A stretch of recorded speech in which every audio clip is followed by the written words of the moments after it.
Well, hello, ladies, gentlemen, and everyone in between. I am Diana Clary, and even though it doesn't look like me on screen, I'm still working on that. And this is indeed Coffee with Lavender. I've got a couple wonderful people with me here. First of all, we have my favorite roving correspondent, Luciano Gonzalez. How you doing, sweetness? And Hey, how's it going? not too terribly bad. And we also have, apropos to the topic here today, there's a friend of mine who mentioned that he may or may not have a little bit of insight. He's active duty in Korea, and he's seen some of the order and et cetera, et cetera. Welcome on, please, BM Furball. And Hey, thank you, Lavender. Thank you for having oh, it's my pleasure, Cutie. That's a joke that goes back a little bit there, kids, just in case anybody was wondering. And then, of course, there is.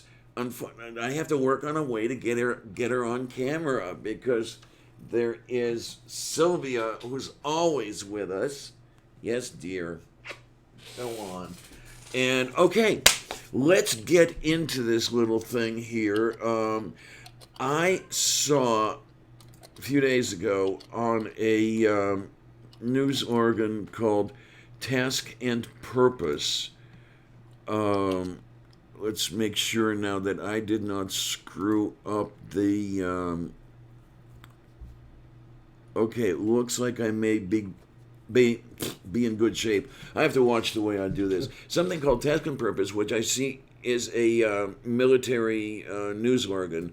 The headline read, "Some children of U.S. troops born overseas will no longer get automatic American citizenship," Trump administration says. Now, the way I was reading it, and then as I'm reading it a second time, it's not exactly the way it seemed, but it was a little bit not exactly clear to me when I was reading it, where some children born to U.S. service members and government employees overseas will no longer be automatically considered citizens of the United States, according to policy alert issued by U.S. Citizenship and Immigration Services on Wednesday. And then it started going into a bit of,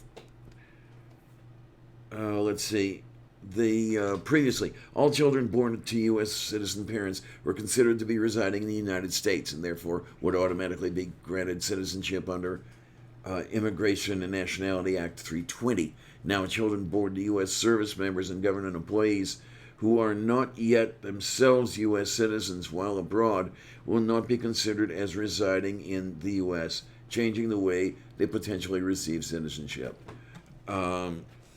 And then I started wondering immediately, okay, what is the Trump administration up to right here? Because it's already known that the jackass in chief was making noises about wanting to eliminate birthright citizenship by executive order, which we know cannot happen because that would take a constitutional amendment. There's that little nasty thing called the 14th Amendment getting in the way. But, you. okay. Technicality. Yeah. Who would like to jump in first on what they've also seen and done, etc.? Well, I can jump in, and just so you know, I don't know if you have me pinned or not. I know I'm gorgeous and beautiful on the screen, but while you were talking, they were looking at me on screen. As So, soon as Luciano uh, opens his mouth, it'll shift to him, Yep. and then oh, when you were talking, it was just me. Oh, yes. Okay. yeah, So because I haven't figured out how to get my ugly mug on this screen yet. Thank you, Google, for getting rid of Hangouts on air. But yeah, it's public service announcement right yeah. there. So, a little history on me, my insight on this. I'm active duty military. I've been in the United States Army for 20 years. I hit 20 years about 3 weeks ago. You're not that old. I am I'm 41. I am 41. I am currently stationed in Korea all by myself. I have about, oh wait, I'm not counting. Totally not counting. 78 days until I get home. Oh But I'm not wow. counting. Oh Yeah. man, I can see the X's Yeah. on the calendar on the wall already. Uh, I extended for an extra month due to some calendar issues and heading back and when we're going to take the kids out of school. So I'm going to end up doing a little over 13 months here total by myself. I am married. Also, I need your help. Yes, dear. In 16 days, I have my 20th wedding anniversary. And Oh, I'm my. not going to be home. What the hell do I do? You need to help me plan. Okay. But that's for another time. That's for another time. Yeah. Yeah. My mind is I gotta already figure out working. The something. gears are turning. Yeah. So, like I said, I'm married. Wife and kids are back in the States. I actually have one daughter that was born overseas. My daughter was born in the Netherlands. Oh, wow. Okay, fine. Yeah. We were assigned to the Netherlands for 3 years, and I kind of had the same skepticism when I saw the article. So I am still active duty, so I will keep my political thoughts to myself. Obviously. But the reading the article titles was fairly blatant on the intent, and then it's like, okay, is that really what's going on? And after digging into it, what it really sounds like is that they are trying to narrow down on the definition of residency of the parents. So one scenario that I mentioned before we went on air is, say I'm here in Korea and I have my wife here, and I'm in my 20th year of the military. I can get out of the military here in Korea. My wife and I have a child. That child is automatically guaranteed citizenship because both of their parents are U.S. citizens. Mm-hmm. Well, That child. is Go there ahead. also that thing that you have to be born on something that is Not on- considered? No. Okay. Nope. So the fact that Nope. the two of you are citizens makes that child automatically citizen by birthright. Correct. Okay. Within the military, I'm not positive how it would work with with like civilians that are overseas, but in the military, that child is automatically guaranteed birthright because one of the requirements is that the parents of the child are residents of the United States. They're current residents of the United States. Mm-hmm. And it specifically states in the statutes that military members currently assigned overseas are viewed as residing in the United States. Yep. Yeah. So, by law, me and my wife would be viewed as currently living in the United States, even though we're not. So we have a child here in Korea. I get out of the military. My American citizen child then decides we stay here in Korea for the next 20 years. She goes to school in Korea, gets out, and never returns to the United States. She is a U.S. citizen, but she has not established the residency requirement for her child to be a citizen. Okay. Because the Okay. parents of the child have to have that residency requirement. Yep. If she went back to the States and then came back to Korea, then her child would be. I And there think would be it's that time. I think it's 5 years that you would have to live in 5 the US? years before. There's something with the age of 14 in there. Yes. somewhere. Yeah, there's a 5-year some number requirement. of years before. I think 2 years after 14, something like that. Yeah. Correct. Yep. So I think really that's what it's boiling down to is how do we define residency in the United States? Okay. So Luciano, I'll how's step your take in. on that? I'll step in now and add this as an additional clarifier. A lot of people are under the impression that if you have a citizen parent, you are automatically granted citizenship, independent of any other circumstances. That's not quite how it works. If you have a citizen parent and you were born overseas, there are forms you have to fill out so that way your child is granted citizenship as well. And this is something that people don't understand because people don't fully understand the citizenship process. Yeah, I'm going to no, be I sharing don't. I'm going to be sharing some articles in the chat that actually clarify some of what all is going on. But what Blake was saying is exactly correct. And this is part of the reason why it's important that we have this sort of conversation. Also, if I'm hunched over, if it looks like I'm hunched over, sorry. I'm trying to sit up straight and I'm not quite sure how it's working. Yeah, you do not look like Quasimodo, okay? So we have that much going on.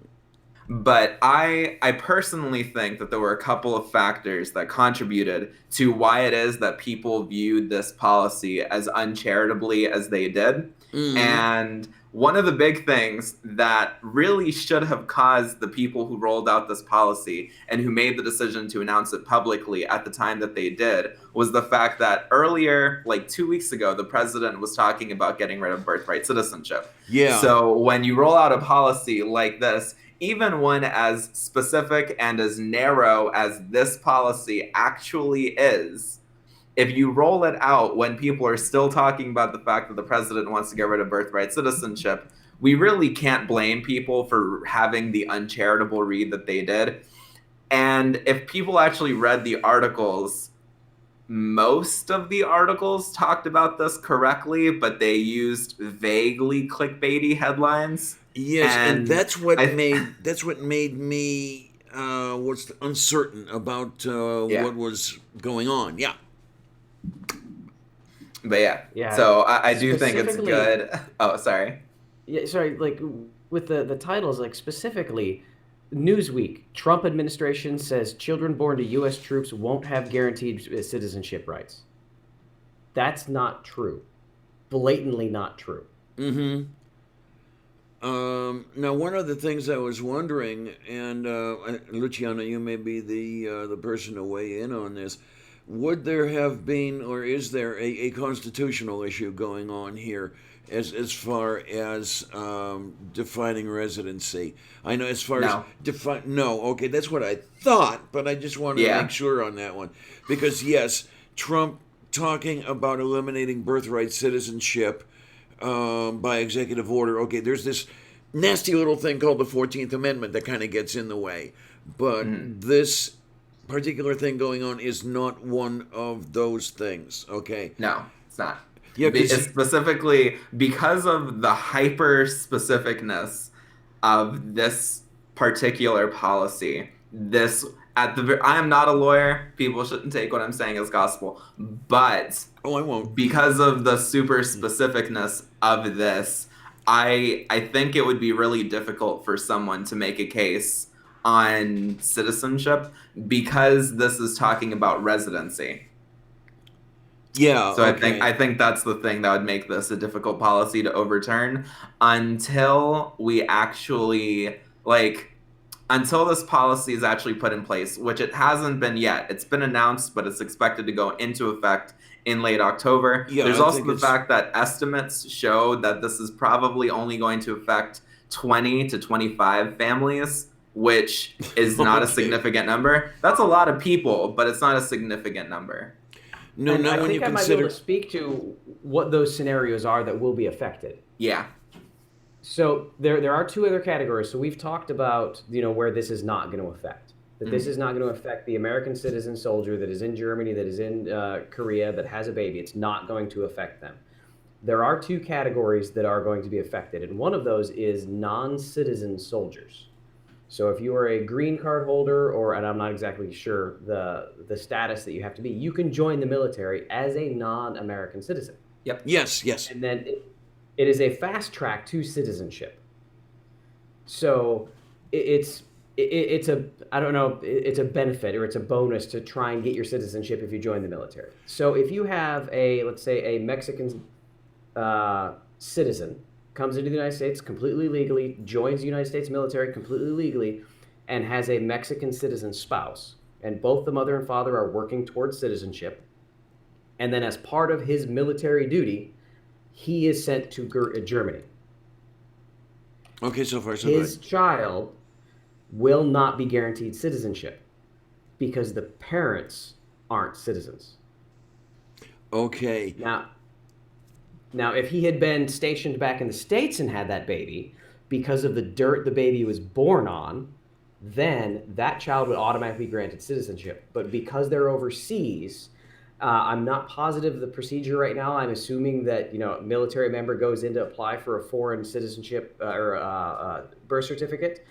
And before, this is probably one of those areas, and from what I've read, these rules have generally always been there. They just weren't strictly followed, specifically for the military, because everybody wants to give soldiers the benefit of the doubt. It's try and do the right thing for the soldiers. So when a foreign national American soldier files the paperwork to have their American or their baby granted citizenship, they were generally just being waved past and the child was being given citizenship when technically they probably shouldn't have. Got you. Yeah, and that's an interesting thing that happens here, which, okay, who's the historian in the group? Was the United States the first nation to Birthright. consider citizenship by soil rather than blood? No, it wasn't. No. It wasn't the first. So citizenship by soil is the more common citizenship thing. I know I had this discussion with someone fairly recently. Okay. Citizenship by soil is one of, I'm trying to remember which one is the less common one. I'm pretty sure birthright citizenship is more common, and citizenship by soil is the one that's less common. But I was going to chime in, and I was also going to add that according to USA Today, there are a couple of different specific groups that will be affected by this policy. And also, for some reason, YouTube automatically signed me out, so I can't leave comments. Otherwise, I'd be sharing sources. I'll come back in after, and I'll add some sources. But the groups that are going to be affected, according to USCIS, are children who are born abroad to non-U.S. citizenship parents and are adopted after birth by a U.S. citizen, children born abroad to lawful permanent residents that are not U.S. citizens but are U.S. government employees, or service members who are naturalized after the children are born, and children born abroad to two U.S. government employees or service parents who do not meet the residence requirements to transmit citizenship to their children at birth. So these are all really specific scenarios. Okay, then. And one of those other scenarios that you mentioned that I think is going to be more common for the military, and again, I'm focusing on the military because that's the aspect I've got of it, is the adoption. Yep. So if my wife and I are here in Korea and we adopt a Korean baby, that baby will not be guaranteed citizenship. Whereas, again, historically, that has basically just been kind of a hand wave during the paperwork after you adopt the child when you're overseas. And I don't know if you can really argue against that, because if I was stationed in the United States and I did the exact same adoption, I would have to go through the citizenship paperwork for that child. So what's the difference with me being in Korea or Germany? Okay, I get you there. One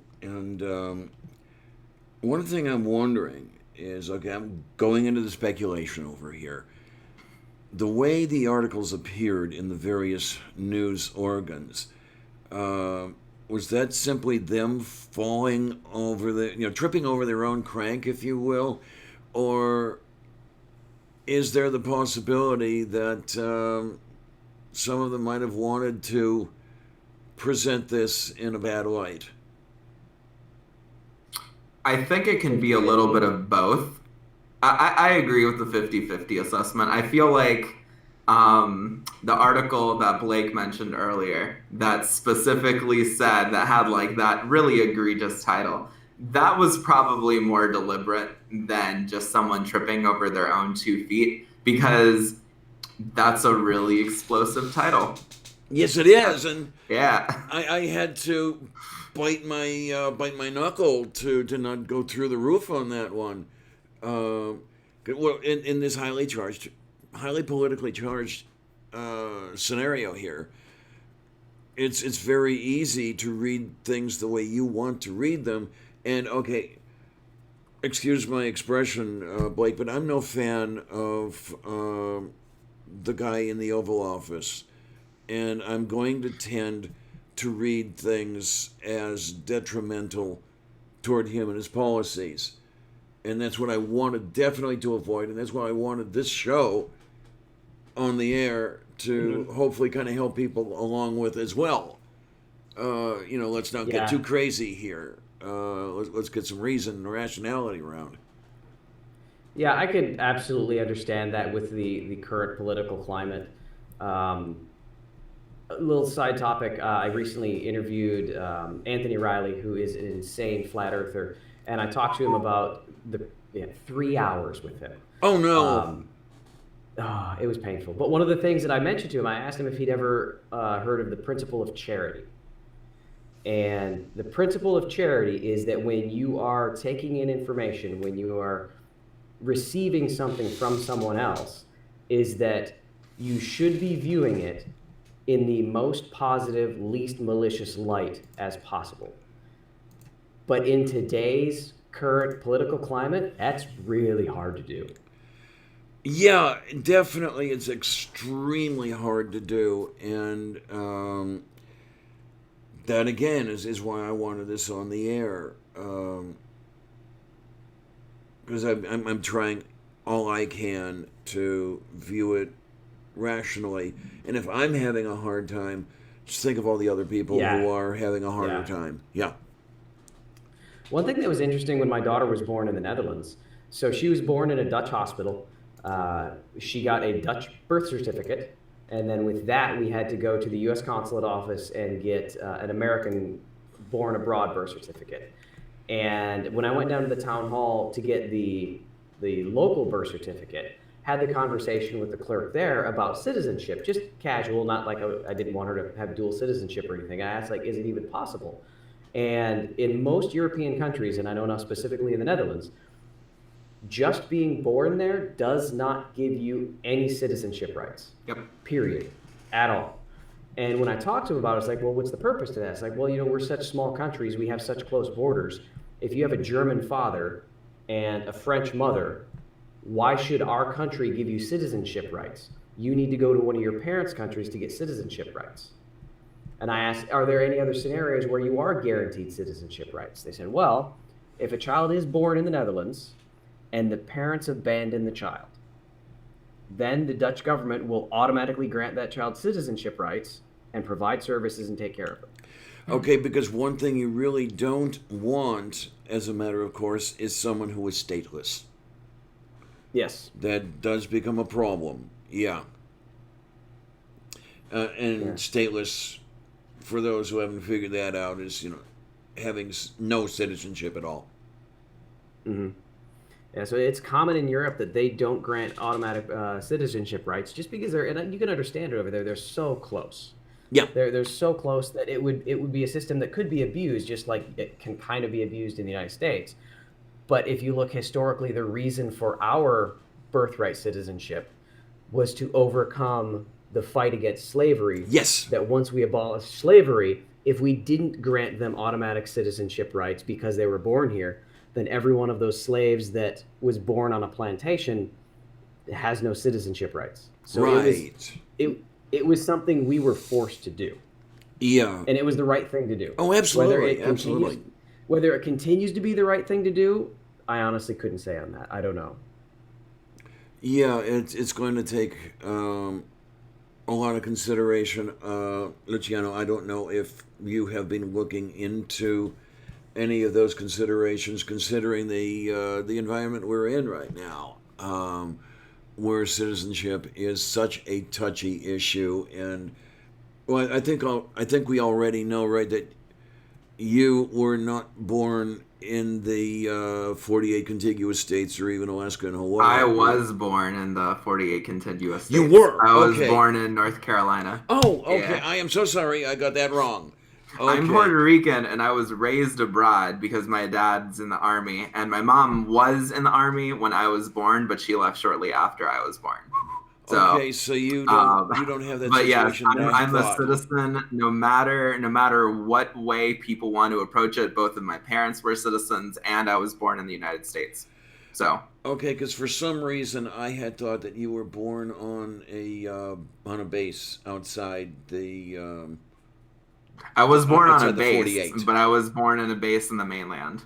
So okay, yeah, I was so born sorry in Fort about Bragg. that. Okay, Fort Bragg. Yep. I'm an Army brat through and through. I have only ever lived on military bases aside from when I was in Latin America. So, yeah. Okay then. Yeah, Spent 4 years on Fort Bragg. I pray to God I never go back.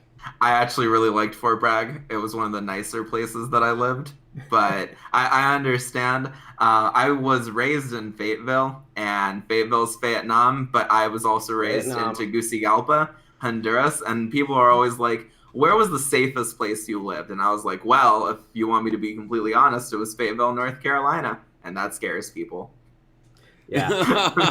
I would not want to live in Fayetteville, North Carolina, but that's because of some of the legislation the state of North Carolina adopted a while back. Would you know where to go to the bathroom? That's exactly what I'm talking about. Yeah. I'd have to go in the I bushes live in or North something. Carolina right now, so. Okay, then. I live in Greensboro, which is considerably more liberal than Fayetteville. Good. But... Good. That's a very good thing. Because, well, I effectively don't have any family anymore, but were I to be on good terms with some of them, I have a cousin in Raleigh, and where I'd want to visit him and his wife. It would be interesting because deciding where to go to the crapper would be quite interesting. As far as that goes, I've been lucky throughout most of my transitioned life, so that might not be as much of a problem as it is to some people, but God, the people for whom it is a problem, it's a problem. Anyway, Yeah, that's I a spent slightly 3 different years. topic. Yeah, I spent 3 years there. It's a busy place, very busy place, and I'll be happy to never go back. Oh my, yeah, it's the farthest I've been away from home lately has been Williamstown, Kentucky, when I was there in July. That's what happens when you're poor and you're not able to get around as much as you'd like to. But that is grist for another mill. And Luciano's back. Hey. So apparently, for at least one person, we repeated for a second. I don't know, because that wasn't us. That was apparently YouTube, which is weird. What's I'm that? hoping that YouTube isn't messing up, because the fact that it signed me out automatically and isn't letting me sign in, that's suspicious, because that's what happened last time before it crashed. Oh no, we don't want that. Yeah. We do not want that at all. Yeah, and a word to Gian out in the side chat. I'm trying to figure out how to get my ugly mug out here, and it's not working too well. Maybe next week I'll have figured out a way. So, so much for that. Back to our original purpose. Where were we? Yeah, I think most of these changes are kind of going to align with if the child was born in the United States. If you don't have to go through the extra hoop here, you're not going to have to go through the extra hoop there with the citizenship rights. Like if a child was born overseas and that child never comes back, the residency requirement isn't there. If you adopt a child in the United States, you've got to go through the adoption and citizenship paperwork. So I don't think there's anything harmful in this particularly, but again, in the current political climate, it's easy to see where it went wrong. And in December, I'm moving to DC, so I'm looking forward to that. Oh boy, that'll be a whole bunch of fun, just trying to navigate the Beltway. I think that this is partially a way to start to make things stricter.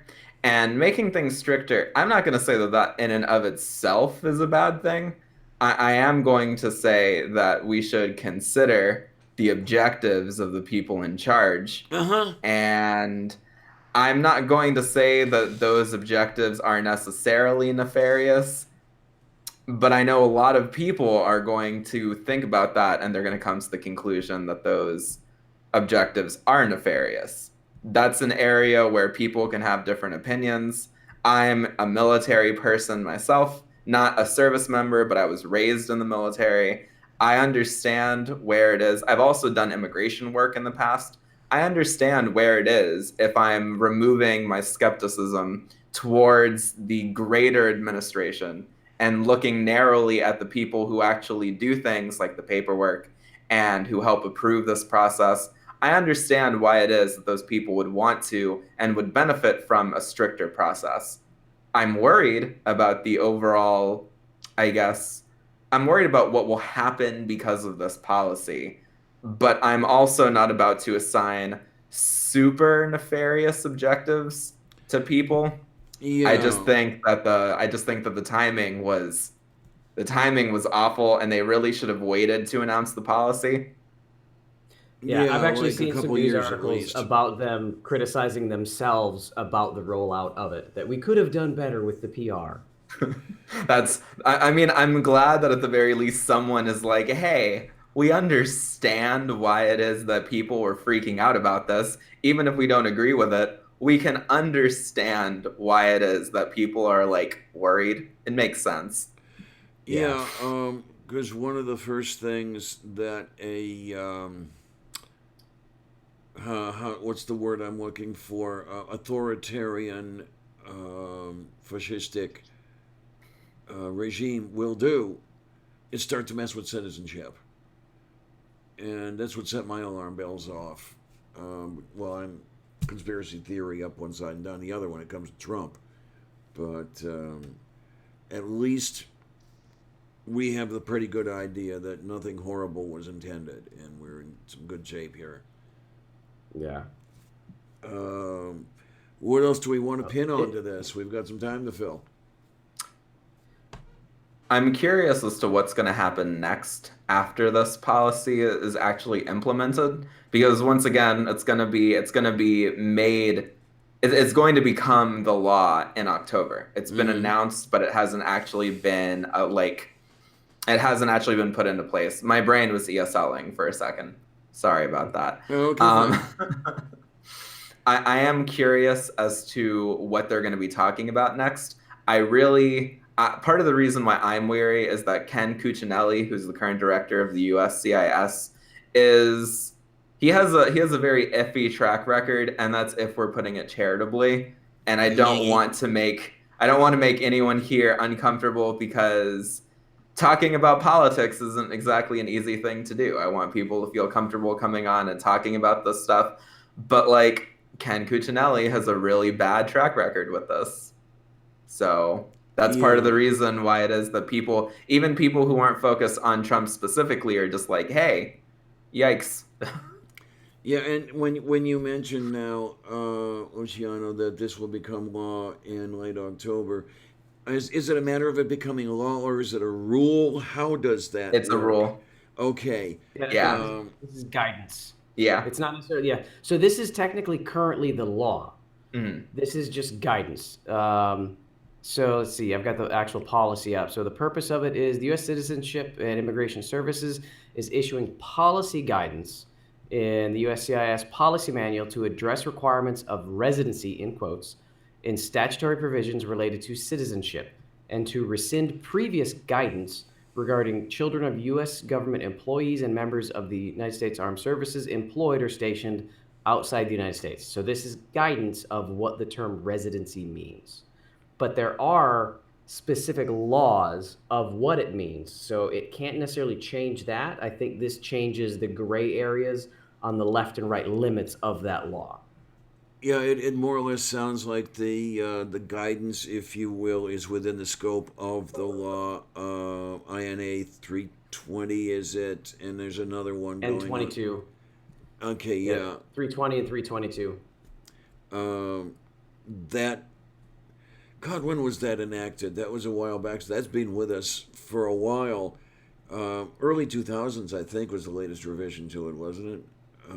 I think it's 2001, because that's what I was seeing everywhere. It was like February of, maybe it might have been 02, because there's a date in here, like children born, February 27th, 2001. Okay, so we've had this going on for 18 years.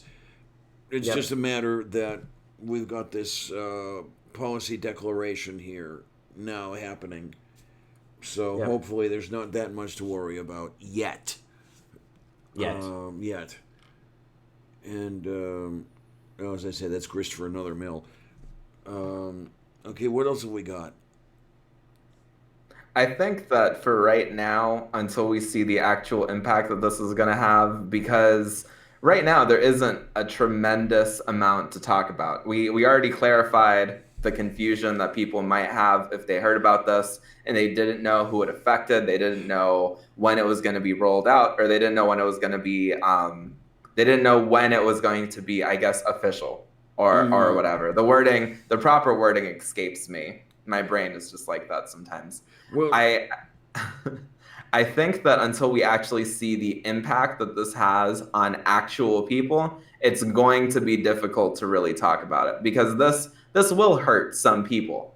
It's not going to be hurting a tremendous number of people, but one, it's very scary, the psychological impact that this is going to have. Even if all the articles had given it the most charitable reading, it still would have been really scary. And this is something that's so specific that it's possible that people would read it and be like, does this affect me? And they just wouldn't know. And that's something that's frightening to people, especially because people don't understand the process by which people who are born to someone who may or may not be an American citizen becomes a citizen themselves. It's one of the failings with how it is that we talk about immigration and citizenship. yeah, and when you talk about does this involve me, what was it, Blake, that you had said there were possibly 25 families that this clarification might Per affect? year. Yep. Yeah, 20 to 25 families per year. Okay, now there, I didn't realize that the number affected would be that low. I thought that there might be a few more people out there. I Now, thought the non-citizens becoming military members was a bit more common than it seems to be. I can make a guess, and this is an absolute assumption. A small percentage of that 20 to 25 is going to be senior officials that are adopting Chinese babies while they're in Korea. Yep. That's going to be a couple a year. As for how many non-U.S. citizens service members we have, the majority of those are going to be very young and most likely single. So most of those are going to be first-term soldiers that do their first 2 or 3 years in the military. By the time they get married and have a family, they have probably gotten citizenship. So at that point, it won't affect them. Okay, yeah, they will have been naturalized. Oh, that's a little something interesting there. What is the process? It is a process of naturalization. Is it for someone for a child who does not qualify for the birthright citizenship? That child has to be naturalized at the I believe age so. of like 6 months or something. I'm not positive. I don't know. I Okay. can research it. Can you say that one more time so that I can make sure I got your wording? Yeah, I'm just curious as to how this does work. If there is a child born who is affected by this ruling and does not have the birthright citizenship, does that child now have to go through the naturalization process at the age of like 2 weeks or something like that? I don't think they would. So okay. One of the things that happens with this is that it changes the forms that people have to fill out. It doesn't even automatically prevent someone from gaining citizenship, but it changes the process. So if someone is like a toddler, especially if they're like a newborn, practically still a fetus, and their parents are the ones who are going through their process, then the children would not have to go through the same sort of naturalization process as say a 15-year-old, where they have to go in and like take the test, and then they have to like put their hands on the Bible and attend like a swearing in ceremony. That's not what would happen with them, if that's what your question is. Yeah, that's what my Yeah. question was. Yes. Okay, so it's Yeah, there's little a bit form. less. There's a form that their parents fill out. I really wish I could like sign in, like that way I could share sources. But I'll put them up here so that way you all can read them, because one of the sources actually does If you talk want to put them about in it. here, I can put them into the side chat. All right, cool. I'll put the Yay. ones. I think I put one up earlier, but if y'all want to reshare it, that's a good idea.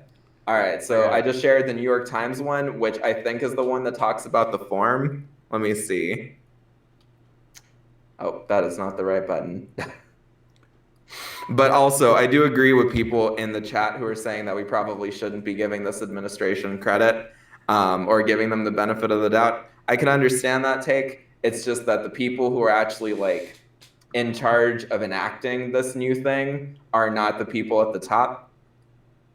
So I think that that's something we should consider. The Okay, people then. who are actually like aiding people through the process. So One scenario I just thought of that might actually have a fairly detrimental impact is if you do have one of those non-U.S. citizen service members that comes into the United States, joins the military, gets married, goes overseas to Germany, and it is a Mexican husband, Mexican wife, neither of them are U.S. citizens, baby born in Germany. Where does that child have citizenship rights now? That was one of the Because the questions Germans that aren't came gonna to give it my to mind, them. and I never did get to ask it. Yeah, well, I never did think to ask it. wait, what was the country? Not Germany, but what was the other country? The country they were from? The mother and father are both from Mexico. Neither of them are Mhm. U.S. citizens, green card holders, whatever. They go to Germany as part of military service and have a baby. Is that one of those scenarios where it's just a different form after the birth of the child and the citizenship is virtually guaranteed? Because Germany would not automatically grant citizenship. Right. So those people would be Mexican citizens at first because their parents are still Mexican citizens. They're not. Okay. Yeah. I just checked right now. I had to check because I wasn't sure if Mexico's birthright citizenship was the same as the U.S.'s, and it's similar.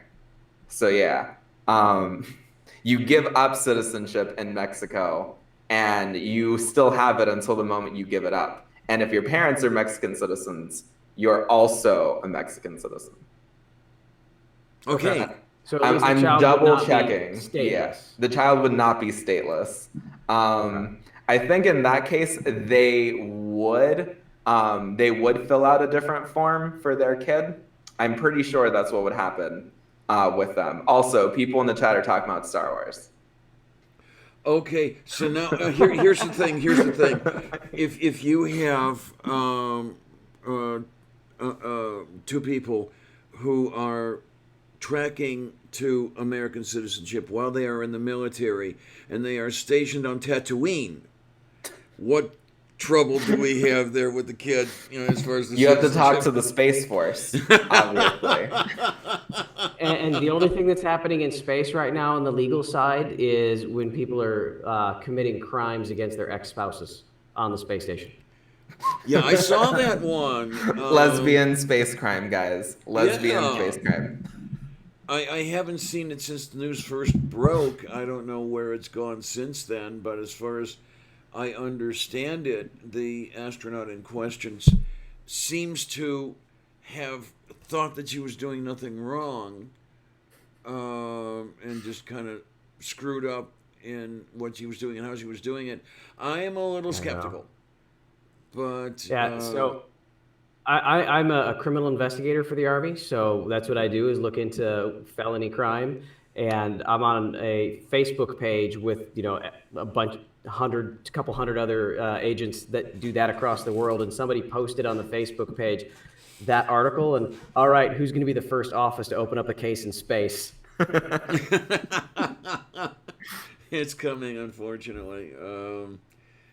Well, I don't know about fortunately or unfortunately, but yeah, we're going to have people out there. Yeah, and up Copernicus there Thinker long just enough. asked about the first baby born in space. What citizenship will they have? Yeah, that's another interesting little quote. We got to do an entire show on that. I suppose. That's really dependent on their parents. Yeah. That's dependent on a couple of different things, actually, but the biggest one is their parents. Okay, So if you yeah. had Mr. Astronaut and Mrs. Astronaut up on the ISS, and you have she has the kid, that kid would still be a U.S. citizenship by virtue of parentage. Then. Yep. So with since they're government workers and not military workers, unless this is a really, really weird hypothetical and these are members of the Space Force or something. I think it's a little bit more specific, but I agree that, like, thinking about it at a glance, I do agree that that baby would probably be an American citizen. And in all honesty, we would probably be you super are excited. both wrong. You are both wrong. That child is a citizen of the world. It's a global citizen. You're talking like somebody from my era now, back in the 60s. Jeez. So Bionic Dance and Robert are having are having a real conversation about space pregnancy and space puberty in the chat. What about space sex? Oh man, the resulting offspring just might be a bit creepy there, Kate, because it's my understanding that at least some of the gestation process depends upon gravity. Oh goodness. That is actually Not a thing I didn't think about. Ooh. Not Yikes. buoyancy and density. Yeah, right. Definitely not. I mean, it's been a while since I've been looking at the papers and the books, etc. So I couldn't name which processes exactly, but I'm pretty sure that gravity does play a role at some point, which would really, really be interesting for the kid gestating in space. And well, even on say on the moon or on Mars, where you've got 1/6 or 1/10 Earth's gravity, respectively. You know what would that do? But that's another show I'm going to have to do at some point. Maybe I don't know. Is there any chance I could get Scott Kelly and what's his brother's name? Oh, yeah. I forget. Mark? Yeah, Mark? that's it, Mark. Or isn't there at least one couple, married couple who are both astronauts currently? Yeah, they were lesbians, and one of them just got in trouble for identity theft. Oh, I okay. think- I don't. I think that there might be more than one. Yeah, I should but I'm qualify not that sure a they little. could have a Oh, baby. I should qualify that a little more heterosexual couple, where you might have the possibility of a baby by natural processes. Yeah. Yeah. Jen just asked, "How does pregnancy work on a flat Earth?" Okay, Blake, that's your bailiwick. Oh, for the I love of Saint pray to Philip. God that it doesn't, because that's propagation of a retarded species. And I apologize for using that term. Oh, well, I don't have a problem with that. It's, to my ears, it simply means held, not held back or not up to speed. I know it does have the social connotation now. Yeah. I'm trying to watch myself from using the term. Yeah, it's a really interesting thing when I think, okay, I'm one of the very few I know of who's really active out here on the interwebs, who has spanned the generations to the point where some of the terms and manners of speaking that are considered very, very much taboo now were not so much when I was young. I mean, I'll say it when I was a girl. I mean, yeah, they thought I was a boy, but I was a girl, definitely. And even in the medical literature, the terms that were used then are now considered taboo. Yeah. What was it like back when a station wagon was actually pulled by horses? Oh my word, I was really old when that came out. Because yeah, people tell me I'm a dinosaur, and no, you are wrong. Absolutely, I am not a dinosaur. I am Precambrian. There's a difference. Were you there for the explosion? Yep, I was there. All right, well, it's almost 2 a.m. for me. I'm going to dip out and try and get some sleep. Oh, all right, but thank you so much for coming by. Yeah. Because your input was definitely valuable, and great to talk to you. I don't get to talk to you that often. Yeah. The I'll try last- and make it more often. If you had Yay. your streams at a decent hour, Well, what I'm thinking of is this is going to bleed into the next segment, if you will, but I'm thinking of starting another stream at some point, and soon. I mean, within a period of weeks, as soon as I get this damn system worked up and running. So there's the possibility that it might be at a time better for some other people. And Well, 78 days. Let's wait 78 days, and then I'm in a normal time zone. So let's see now. That would be sometime in early November. Late November. Right, I should be getting on a plane on the 19th of November. All right, just in time for Thanksgiving. How do you like that? Yep. Roast that damn turkey. Yep. All right, thank you for having me on. You guys have a good night. It was nice meeting you. Thank you, Luciano. sweetness. And you be good and have fun, okay? Thank you. See you next. Bye. See you next movie night. Who knows? Take care. All right, and it's you and me, babe. All right. So we are doing an after party, right? Yeah, we can definitely do that. Okay, Definitely. cool. So what I'm going to do is go to the live events page, and I've got it sitting there, but I don't yet have the URL ready. Where I wish is that I it? could. I wish that I could post comments. I have no idea what's going on with my channel. My channel's still active. I didn't get like deleted randomly because on the app, Here I'm we go. still signed in, but for some reason on this, I am not. It's very annoying. Yes, there's all kinds of annoying stuff going on. Yeah, over here. There we go. Now I can do this. All right. We've got a link over here. Yeah, we're all set with that. There is the link to go. Yeah, now I'm going back and forth with the two machines.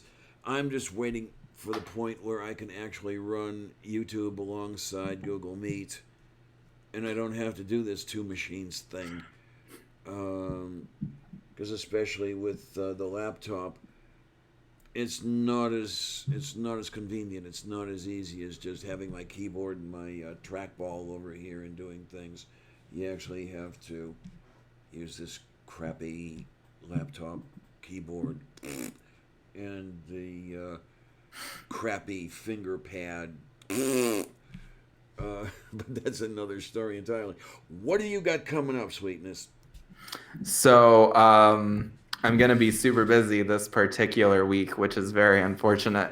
So I don't know if I'm gonna be getting a video out, but I am gonna be writing some pieces for my Pathos blog, which is super cool. And I do think that I'm pretty sure that Wonder Lady and I are gonna be live streaming this week. Yay! Not entirely sure, but I'm pretty sure. Oh, and you have a new subscriber, Luciano. I do. One of the counter people I was talking to last night at the gym subscribed to you.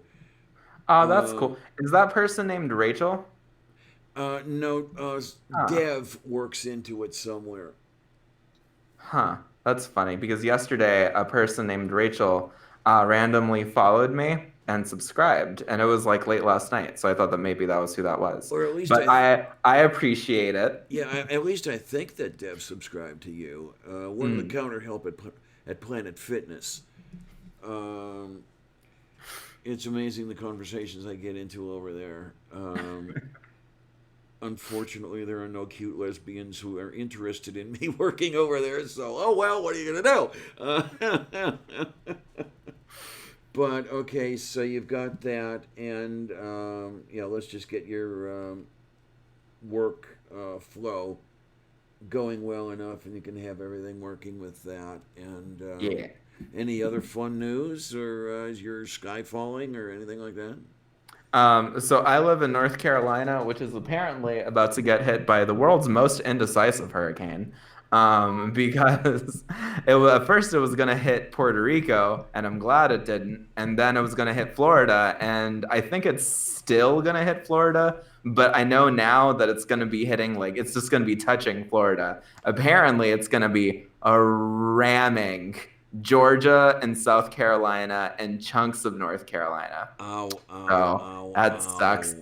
Yeah. I'm glad that I don't live anywhere near the coast. I live in Greensboro, which is near the mountains. So I should be fine, unless this is just the world's most ridiculously long-lasting hurricane that makes it all the way to where I am. Now, I'm trying to remember. It's been so long since I've been in that neighborhood. How far is Greensboro from Asheville?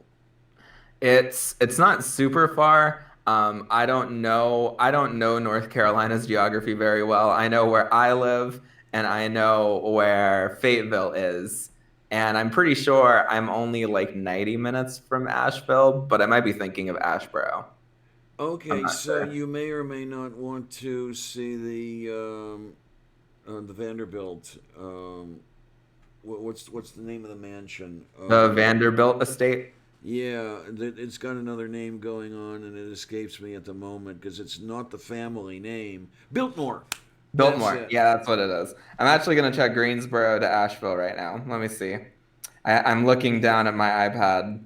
Greensboro to Asheville. Let's see. It's 2.5 hours. So, Oh, a yeah. little bit of a drive. Okay, fine. Also, Bionic Dance is absolutely correct. This hurricane is in no rush. It's not hurrying at all. It's a takes its time to cane.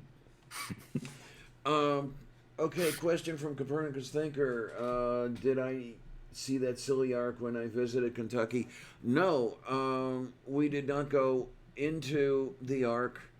We did not even get close enough to see it.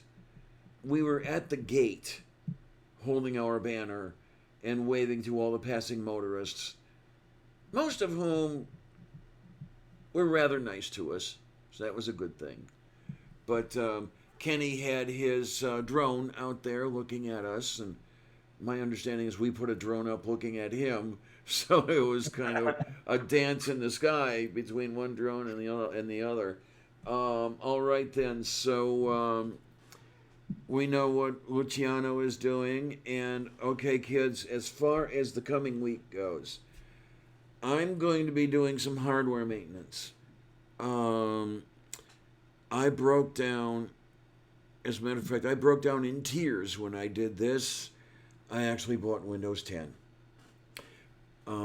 because I was having so many problems with movie night and Zoom crashing my Linux system that I finally got to the point where I had to do something, and it seems that the only thing I could do is try to run a Windows system, and I'm going to cry really, really hard if that doesn't fix it. But it's going to take taking the machine apart, adding a new disk drive, because I don't want Windows sullying my Linux disks, let's face it. And then just trying to get things running. So that's going to take a few days. That might run into the 8th. And I may or may not have a show that day. It'll be close. We'll see. Stay tuned. I'll keep you guys informed. And we will head over to the after show. Let me see if I can. It's not doing it right. Come here, you. There we go. We can paste. Yeah, there it is. We're going to paste that link again. And everybody move on over. And at that point, it looks like everything is pretty well set up. So I will express my gratitude to you, Luciano, for coming on. And Blake, if you're listening, thank you. And I will express my gratitude over in the side chat to everyone who is here and to everyone who is not here. And at that, until we come up on the after show again, I will say thanks a lot, troops. I'll say this. I talked about Jakarta's capital. I talked about Indonesia's capital, Jakarta, last night, and the Measle Bub just uploaded a video that was just a clip of me talking about it. It's changing, and it's really weird.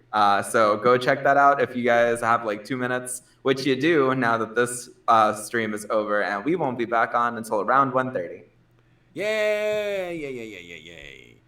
Take care, folks. Be right back.